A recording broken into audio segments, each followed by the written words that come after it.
বাংলাদেশে এমন একটি গ্রামের সন্ধান পেলাম যেখানে মানুষের জীবন চলে নিজেদের ওপর নির্ভর করে। খাওয়া পড়া, কৃষি, শিল্প সবকিছুতেই স্বনির্ভর।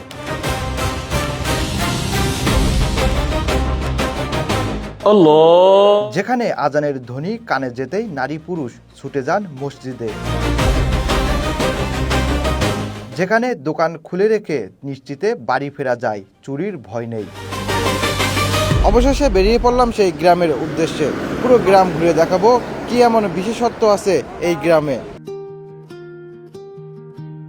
আজ আপনাদের নিয়ে যাচ্ছি নোয়াখালীর সোনাইমুড়ি উপজেলার চাষিরহাট গ্রামে। রাতের যাত্রা শেষে ভোর 4টায় পৌঁছে গেলাম চাষিরহাটে। নেমেই চোখে পড়ল চাষিরহাট নিউ মার্কেট। জানতে পারলাম মাত্র কয়েকদিন আগেই উদ্বোধন হয়েছে এই মার্কেটের। আর অবাক করা বিষয়, একটি হোটেল রেস্টুরেন্ট খোলা, কিন্তু মালিক কর্মচারী কেউ নেই। ফাইনালি চলে আসলাম সেই গ্রামে। তবে গ্রামে নেমেই যেটি দেখলাম, দেখে পুরো অবাক হয়ে গেছি। আমার পিছনে যে দোকানে দেখতে পাচ্ছেন, এখন ভোর 4টা বাজে, কিছুক্ষণ পরে আজান দিবে। এই দোকানটি এখনো পর্যন্ত খোলা রয়েছে। এই দোকানে কোনো মালিক নেই, কোনো কর্মচারী নেই, কিন্তু দোকানটা খোলা রাখা হয়েছে। তবে যেটি ঢাকা থেকে শুনছিলাম, তার প্রথম যে নমুনা এই দোকানটি দেখলে আমি বুঝতে পারছি। চলুন পুরো গ্রাম ঘুরে দেখি, আরো অনেক কিছু জানার আছে এখানে। গ্রামের ভিতরে ঢুকে প্রথমেই গেলাম শহীদি জামে মসজিদে।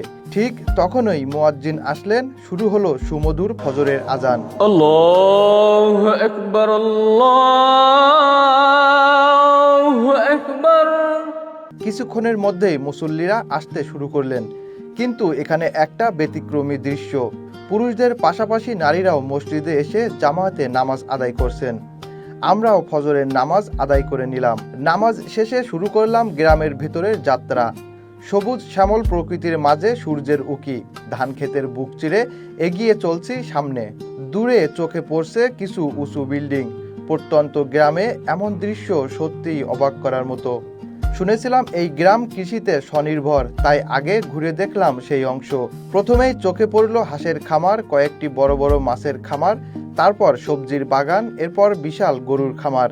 এখানে কয়েকশো গরু রয়েছে। প্রতিদিন উৎপাদন হচ্ছে 250 লিটারেরও বেশি দুধ। আর ঠিক পাশেই খামারের বর্জ্য থেকে তৈরি বায়োগ্যাস প্লান্ট। এই গ্যাস দিয়েই জ্বলছে 20টিরও বেশি চুলা। এছাড়াও রয়েছে ছাগল ও ভেড়ার খামার। কৃষি এলাকা থেকে বের হয়ে আবার এলাম মূল অংশে। এখানে রয়েছে হাসপাতাল, যেখানে সব ধরনের চিকিৎসা ব্যবস্থা রয়েছে। এরপর রয়েছে চাষিরহাট নুরুল হক উচ্চ বিদ্যালয়, যে স্কুলটি ইতিমধ্যেই সততা, নৈতিকতা ও শিক্ষায় দেশব্যাপী প্রশংসা কুড়িয়েছে। এবার ঢুকলাম একটি কারখানায়। এখানে তেল, হলুদ, মরিচ, চানাচুর থেকে শুরু করে নিত্য প্রয়োজনীয় সবকিছু উৎপাদন হচ্ছে। এরপরে চোখে পড়ে গার্মেন্টস, যেখানে সব ধরনের পোশাক তৈরি হচ্ছে। অবাক হওয়ার মতোই বিষয় হলো, এসব জিনিসগুলো স্বাভাবিকভাবেই আমরা শহরগুলোতেই দেখতে পাই, সেগুলো আজ এই গ্রামেই দেখতে পেলাম। এর পাশাপাশি তাঁত শিল্প সহ রয়েছে আরও কিছু প্রকল্প। এক কথায় একটি পূর্ণাঙ্গ ছোট শহরের মতো ব্যবস্থা। শুরুর সেই মার্কেটটিতে আবার ফিরে এলাম। সেই মার্কেটের বিশেষত্ব হলো, এখানে বিক্রি হওয়া অধিকাংশ পণ্যই এই গ্রামে উৎপাদিত। নিজেদের উৎপাদন, নিজেদের বাজার, একেবারে সম্পূর্ণ স্বনির্ভরতা। অনেকে ভাবতে পারেন এখানে বিশেষ কি আছে? আছে, অনেক কিছুই আছে। যখন সবাই শহরের দিকে ছুটছে, তখন এই গ্রাম চেষ্টা করছে মানুষকে গ্রামে ফিরিয়ে আনতে। দেখিয়ে দিচ্ছে একটি গ্রাম চাইলে কিভাবে নিজেই নিজের সবকিছু গড়ে তুলতে পারে। অবিশ্বাস্য হলেও সত্য, মাত্র 4 বছর আগেও এখানে এসব কিছুই ছিল না।